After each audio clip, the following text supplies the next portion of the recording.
Merci, chers membres de la communauté. Merci, nous nous retrouvons encore aujourd'hui. Nous vous saluons. En tout cas, nous sommes là une fois de plus aujourd'hui.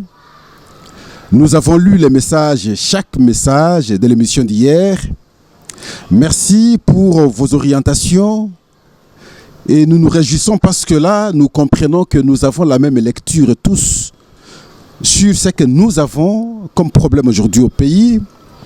Nous vous avons dit hier que, à partir d'hier, nous allons commencer à dire que notre pays va mal, effectivement, parce qu'il sera anormal que nous puissions nous réjouir ici et pourtant nos frères et sœurs meurent à l'est du pays. Même si vous aviez vu hier nombreux à Goma faire semblant d'aller au meeting de Corneille Nangaa, mais ils tremblaient dans leur chair et dans leur fond interne parce qu'il y avait des impositions. Quand vous n'y allez pas, vous savez ce qui peut vous arriver. Merci parce que finalement nous comprenons qu'il s'agit de l'agression rwandaise. Ça n'a rien à voir avec un quelconque combat ou une quelconque lutte contre Tshisekedi.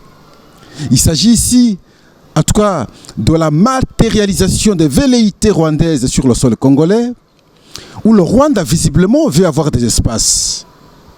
Le Rwanda visiblement veut, en tout cas, officialiser l'exploitation de nos ressources. Et voilà pourquoi chacun de nous, partout où nous pouvons nous retrouver, nous avons la responsabilité de crier haut et fort. Même si ceux censés réguler le monde, que nous considérons comme des puissants, ne voient pas les choses de la même manière que nous autres parce qu'ils sont dans leurs intérêts, au regard des accords qu'ils ont eu à signer avec le Rwanda, en violation de tous les principes du droit international. Malgré cela, nous ne pouvons pas baisser les bras. Nous ne pouvons pas aussi ne pas continuer à décrier, sinon à crier aussi. Démontrer à la face du monde que l'ONU a échoué aujourd'hui. Sa mission qui consistait à ramener la paix au monde. Sa mission qui consistait maintenant à réguler les États. Sa mission qui consistait maintenant à protéger les intangibilités des États. À ce jour, la mission de l'ONU n'a plus son sens. Malgré cela aussi, nous devons et nous allons continuer à faire pression. En tout cas, merci. On se retrouve encore aujourd'hui. Notre pays va mal, nous n'avons pas de choix que de démontrer ce qui ne marche pas, de continuer à dénoncer et de continuer à penser à un avenir meilleur. Il le sera, il arrivera cet avenir meilleur. Et je le dis toujours, nous sommes dans un virage déterminant. Dans un virage très déterminant. Si on réussit ce virage, c'est fini, nous aurons la paix définitive. Mais si on échoue ce virage, alors nous serons des colonisés éternels. En tout cas, merci. Merci beaucoup. Merci parce que je suis en train de réfléchir à nos frères et sœurs, qu'ils soient à Goma, surtout nos enfants, les élèves comme les étudiants. Quel sera leur avenir scientifique pour cette année? Est-ce qu'on va trouver un mécanisme de sauver l'année? Comment ça va se passer? Parce que le contact avec Kinshasa à ce jour n'est pas possible. Et voilà pourquoi il faut pousser à la diplomatie. Merci. Parce que nous poussons à la diplomatie, il faut alors déjà dire que c'est aujourd'hui qu'il y a eu l'ouverture du sommet conjoint entre l'EAC et la SADC. Un sommet qui va prendre 2 jours. Et aujourd'hui, c'est le travail entre les ministères des Affaires étrangères. Ils vont préparer un cahier de charges pour les présidents. Et pour les présidents, c'est déjà demain samedi. Autour de la table, la question qui est en discussion, c'est comment mener des négociations, des échanges, des discussions entre la République, soit entre la République démocratique du Congo avec le Rwanda, ou entre la République démocratique du Congo et le M23. Je veux rappeler ici qu'à Luanda, son temps, cette question a posé des problèmes et finalement ça a créé l'impasse. Est-ce que des concessions seront faites? Et nous vous avons démontré hier que nous avons peur du fait que nous connaissons comment les nilotiques fonctionnent. Et nous vous avons démontré que la majorité de pays de EAC, c'est des pays composés de nilotiques. Et ce sont eux qui ont conçu cette idée, qui ont réfléchi qu'il fallait maintenant échanger avec la SADC. Et pourtant, pour la SADC, il faut échanger entre la République démocratique du Congo, il faut faciliter les échanges entre la République démocratique du Congo et le Rwanda. Et il y reste dans ce qui a été déjà amorcé à Luanda, en Angola, alors nous allons attendre. Aujourd'hui, oui, mais la bonne suite de cette question, c'est demain lorsque les chefs d'État vont se rencontrer, les deux organisations vont se rencontrer et nous saurons qu'est-ce qui va en tout cas sortir de ces assises pour qu'on soit fixé si nous allons échanger avec le Rwanda ou avec le M23. C'est aussi aujourd'hui que s'ouvre la session extraordinaire des droits de l'homme à Genève sur demande de la République démocratique du Congo. Excellences, Messieurs les ministres, vous avez 5 minutes. Monsieur le Président, Excellences, Mesdames et Messieurs les membres du Conseil des droits de l'homme, la République démocratique du Congo exprime sa profonde gratitude au Conseil pour la tenue de cette session spéciale soutenue par plus de 30 États membres et 22 États observateurs. Cette réunion répond à l'urgence de la situation actuelle et aux violations massives des droits de l'homme et atteintes qui frappent les populations du Nord et du Sud Kivu, résultant de l'agression des forces de défense rwandaises et de leurs supplétifs du M23 et de l'AFC. Les bombardements indiscriminés contre des camps des déplacés et des zones d'habitation civile ont exacerbé une crise humanitaire catastrophique. Ces attaques ont délibérément ciblé des populations vulnérables en violation flagrante de principes d'humanité, des distinctions, des précautions, des proportionnalités, d'interdictions de mots superflus et des souffrances inutiles. Les forces de défense rwandaises et leurs supplétifs ont transformé des zones, des refuges comme des hôpitaux en cibles militaires, mettant en danger la vie des milliers d'innocents, parmi lesquels de nombreuses femmes et enfants. Dans la région de Goma, privée d'eau et d'électricité, ces principes du droit international humanitaire ont été systématiquement violés. Les bombardements indiscriminés ont frappé des zones résidentielles, provoquant des déplacements massifs des populations et attaquant de cas de personnes déplacées internes. Cette situation est d'autant plus alarmante qu'elle se déroule dans un contexte où des populations déjà vulnérables se trouvent prises au piège entre les forces rwandaises et leurs supplétifs du M23, notamment soutenus par des acteurs extérieurs. Selon les chiffres de l'ONU, lors de l'agression qui a conduit à l'occupation de Goma, au moins 3000 personnes ont perdu la vie et plus de 3000 autres sont aujourd'hui blessées. Les attaques ciblant les civils, les déplacements forcés et les attaques contre les camps de personnes déplacées internes témoignent d'une brutalité inacceptable, étayée par des atrocités indescriptibles, notamment des meurtres, des viols de moins de 200 femmes, des massacres et les recrutements forcés d'enfants conduits dans des centres de formation à Rutshuru et ailleurs. En soutenant activement ces groupes armés, le Rwanda porte une responsabilité directe dans ces violations, exposant ainsi les civils à des souffrances inimaginables. Les forces de maintien de la paix, sous le mandat du Conseil de sécurité, en particulier la MONUSCO, ainsi que les installations humanitaires ont été prises pour cible à plusieurs reprises, compromettant leur capacité à protéger les civils dans un environnement hostile. Nous déplorons également les attaques contre les forces régionales de la SADC qui œuvrent sans relâche pour la stabilité de la région. Monsieur le Président, face à cette situation, la République démocratique du Congo appelle à la mise en place d'une commission internationale d'enquête pour examiner les violations des droits de l'homme commises dans notre pays. Cette commission devra être mandatée pour établir la vérité sur les responsables de ces crimes et rendre des recommandations pour en tenir les auteurs responsables. Nous appelons également à l'adoption des mesures concrètes pour prévenir de telles violations à l'avenir. Il est essentiel de renforcer les mécanismes de surveillance et d'alerte précoce, ainsi que d'assurer une meilleure coordination entre la MONUSCO, les forces de sécurité congolaises et les acteurs régionaux afin de protéger les civils et de prévenir de nouvelles escalades de violences. De plus, il est impératif de garantir un accès humanitaire immédiat et sans restriction pour permettre de mieux prendre en charge des milliers de blessés, évacuer les cas les plus graves et réduire les risques de propagation d'épidémies telles que le choléra, les mpox dans une ville traumatisée dont certaines rues ont été transformées en cimetières.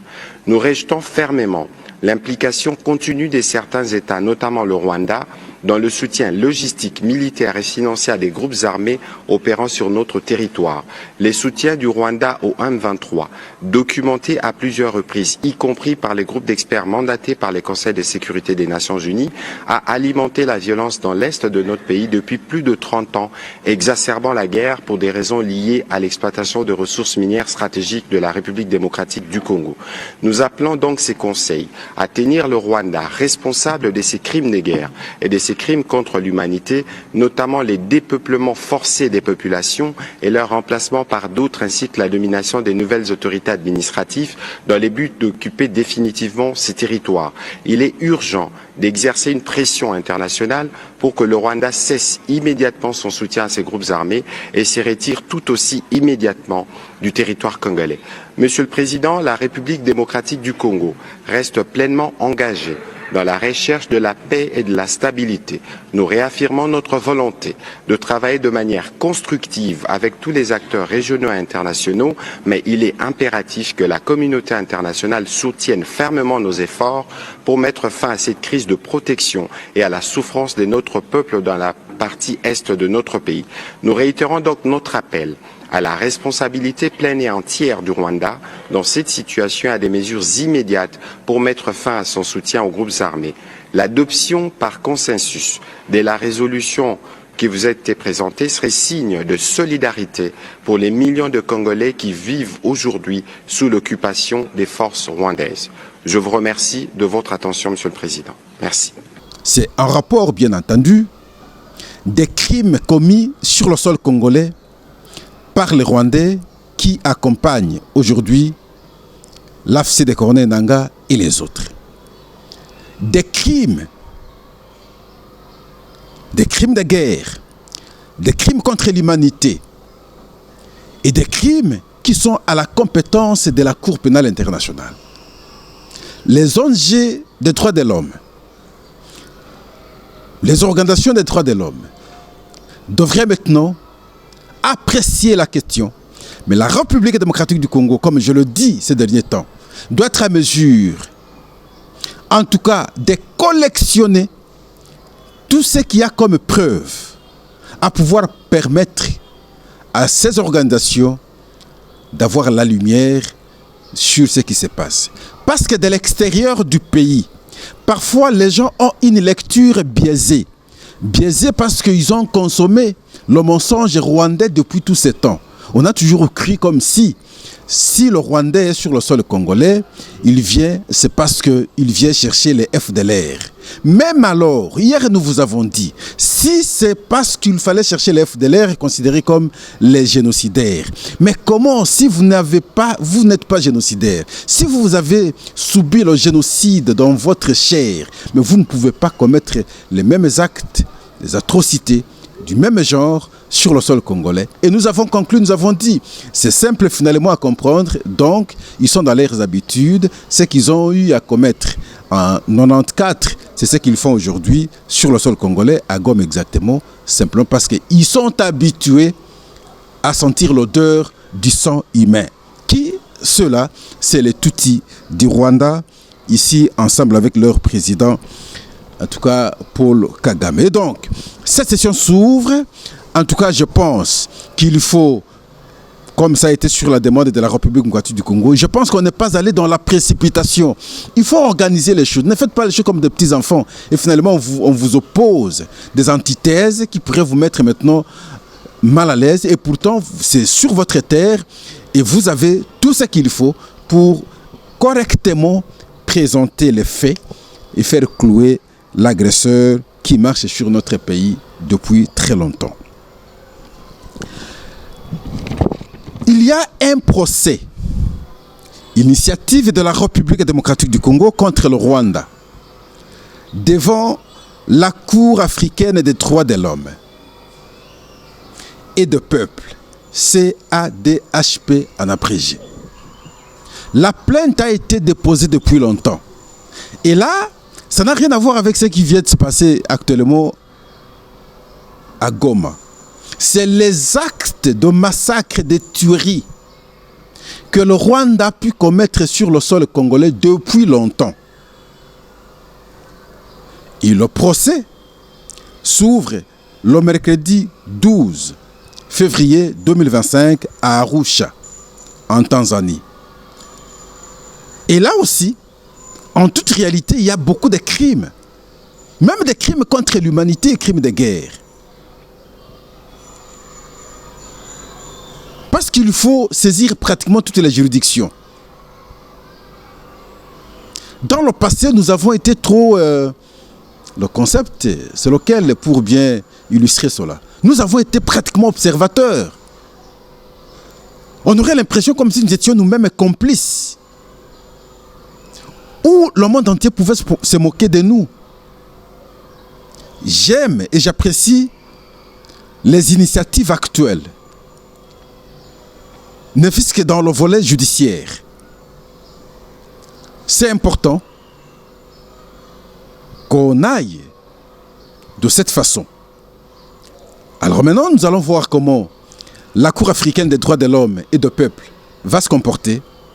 Mais malheureusement en Afrique, parfois, bon, on ne peut pas désespérer, mais nous allons continuer maintenant à parler. Nous attendons le 12, ce n'est pas loin, le 12 février. C'est la semaine prochaine d'ailleurs. Oh, aujourd'hui c'est quel jour déjà? C'est 7 je pense. Le 12, c'est, je crois, la semaine prochaine. Il y a la Cour pénale internationale.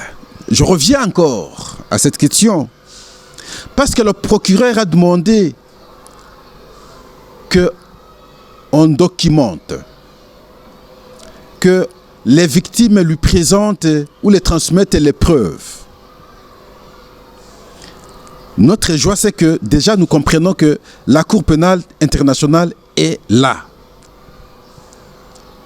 Mais ça me surprend, moi, Pascal, un peu. Pourquoi? Parce que le nombre de morts que le monde entier a compris, que les Tutsis sont entrés et les Tutsis rwandais, bien entendu, ont massacré les Congolais, ont commis le génocide. Cette information a été donnée par l'ONU à travers ses branches, la MONUSCO, entre autres. Mais la Cour pénale internationale également, c'est une poche judiciaire de l'ONU. Ça ne poserait aucun problème pour le procureur. Parce que les éléments sont là. Il irait trop vite. Qu'est-ce qui empêche aussi à la Cour pénale internationale, au procureur, de descendre maintenant à Goma? Qu'est-ce qui empêche à la Cour pénale internationale d'envoyer ces éléments sur place à Goma maintenant, pendant que toutes les preuves sont encore là? Oui, les témoins feront leur travail parce que nous devons défendre notre pays. Oui, chaque Congolais fournira l'effort afin d'avoir les preuves. Les victimes devront faire autant parce que c'est la seule occasion. Si vous ne le faites pas, en tout cas, ce sera très défavorable pour vous qui avez perdu les êtres chers. Vous devez le faire. Mais seulement la Cour pénale internationale aurait dû très facilement comprendre que c'est suffisant comme élément déjà à partir du moment où c'est présenté par l'ONU, le nombre des morts, le nombre des massacres et substantiellement le génocide qui est commis sur le sol congolais par le Rwanda. Envoyez vos émissaires sur place à Goma, ils auront beaucoup d'éléments. Vous n'allez pas fournir beaucoup d'efforts pour comprendre l'évolution de la question.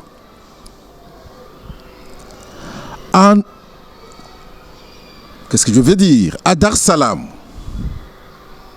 Parce que nous avons dit, il y a possibilité, soit on va nous imposer d'échanger avec le M23, ou nous allons directement échanger avec le Rwanda. Ou alors on peut échanger, on échange avec le Rwanda et on échange avec le M23. Mais Pascal, je veux produire une réflexion aujourd'hui, j'aimerais que nous puissions réfléchir tous ensemble. En tout cas, merci.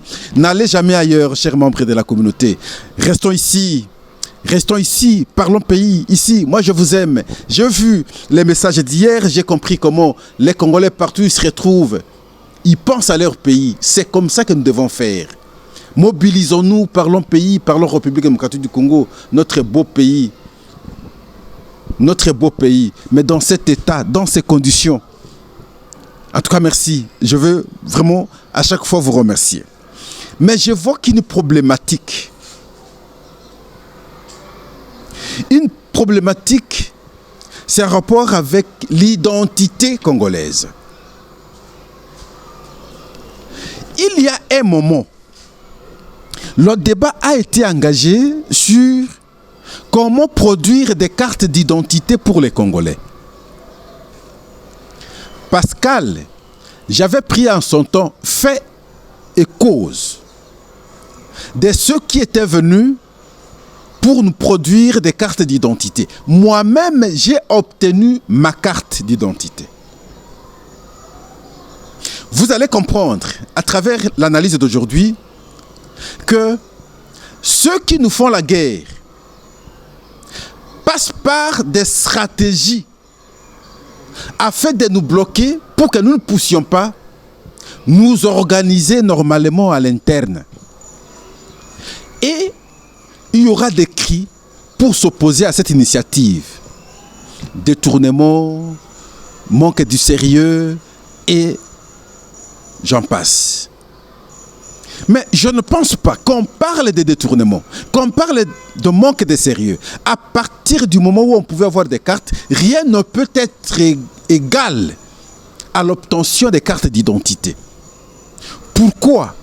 Parce que la question des infiltrations, souvent, nous l'évoquons, c'est parce que nous ne savons pas nous identifier, chers membres de la communauté. La République démocratique du Congo, c'est le seul pays au monde où on ne sait pas différencier un Congolais à un étranger.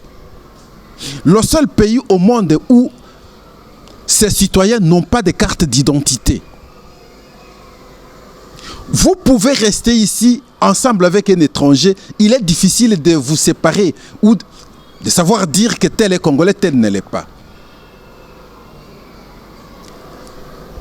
Si on doit faire de brassage demain, si nous devons discuter avec le M23 demain, je dis bien si, ne dites pas que Pascal a confirmé que nous allons discuter, je dis si. Mais comment nous saurons dire non? Tel n'est pas Congolais, ne peut pas participer maintenant au débat, à nos discussions. Nous allons avoir une discussion entre Congolais. Mais comment? On va procéder par quoi? Comment nous allons identifier les Congolais? Et comment nous allons identifier également les Rwandais? Nous n'avons pas de pièces d'identité. Nous n'avons pas d'éléments identitaires. Voilà pourquoi nous infiltrons. Il suffit que quelqu'un connaisse un village ici. Il va dire non, moi je suis d'Olombo, comme chez moi, à Kolé. Je suis de Bokempata, chez moi à Kolé. Il maîtrise le village. Et le secteur, il peut connaître le secteur, non, notre secteur c'est Ohendo.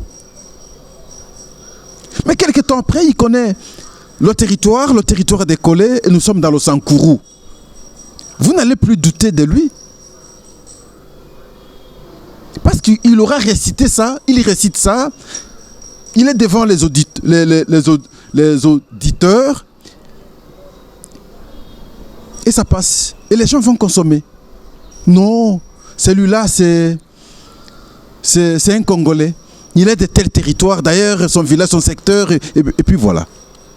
Nous allons faire comment? C'est là la grande question que nous devons nous poser. nous n'avons pas de carte d'identité. Voilà pourquoi je dis, ça a été un piège. Nous y sommes. Et nous risquerons davantage maintenant de faire entrer encore beaucoup de Rwandais sous prétexte qu'ils sont Congolais. L'argument avancé hier par Paul Kagame, j'aimerais que nous puissions nous rappeler, n'oublions pas tout, parce que nous sommes champions en oubli. Paul Kagame sur France 24, il avait dit, et Pascal, j'ai répété ça plus de 1000 fois, qu'il héberge au Rwanda plus de 100 000 Congolais Tutsi qui doivent rentrer maintenant dans leur pays. Mais s'ils vont rentrer, comment nous saurons les identifier effectivement qui sont Congolais? Parce que c'est vers là que nous tendons. Paul Kagame a dit, ce sont eux qui prennent les armes. Et c'est comme ça que là, dans les différents accords, on parle du retour des réfugiés. C'est ces réfugiés-là, entre guillemets. Comment nous allons les identifier? 100 000. Et il dit, au Rwanda, c'est 100 000. En Ouganda, c'est plus de 300 000. Mais imaginez qu'on tombe là, parce que l'accord dont on parle leur renvoie à Nairobi, ou des discussions de Nairobi, c'est par rapport à ça, sur toutes ces dispositions. Et c'est alors que nous serons très sérieusement envahis. Les Congolais, ouvrez l'œil et les bons. Et c'est là que vous voyez Yoweri Museveni se battre. C'est là que vous voyez Ruto, le président Kenya, se battre dans le contexte ou dans le cadre de leur organisation EAC. Et ces soi-disant Congolais vont revenir comme des réfugiés congolais qui étaient au Rwanda et en Angola et au Kenya et vont venir maintenant envahir les espaces. C'est des milliers. Là, c'est le nombre de gens identifiés à son temps. Ils ont des enfants aujourd'hui. Quand vous faites la sommation, mais on va au-delà de 500 000. Du coup, comme ça, des gens que vous ne savez pas contrôler vont entrer. Simplement parce que nous n'avons pas de pièces d'identité. Si au moins nous avions à son temps des pièces d'identité et qu'ils étaient partis parce qu'ils sont réfugiés, à leur retour, on exigerait maintenant des pièces d'identité de l'époque. Mais aujourd'hui, on ne saura pas le faire. Nous n'avons pas de pièces d'identité. Comment on saura dire tel est Congolais, tel ne l'est pas? Encore que, quand vous regardez la morphologie de ces gens la fois passée, c'est pratiquement la morphologie de Tutsi. Je ne dis pas qu'il n'y a pas de Congolais qui ont cette morphologie. Non, je ne pas dit ça. Mais nous aurons la difficulté d'identifier qui est Congolais, qui ne l'est pas. Voilà. L'opération de l'octroi des cartes d'identité a été combattue par ceux qui avaient ce plan. Et les gens ici ne comprenaient pas. Aujourd'hui, nous n'avons pas de carte d'identité. Nous ne savons pas identifier les Congolais à cause de ça. Regardez autre plan. Ils naviguent dans les temps. Comment ils ont fait l'UDPS? Regardez. Je ne sais pas si les gens savent observer ça.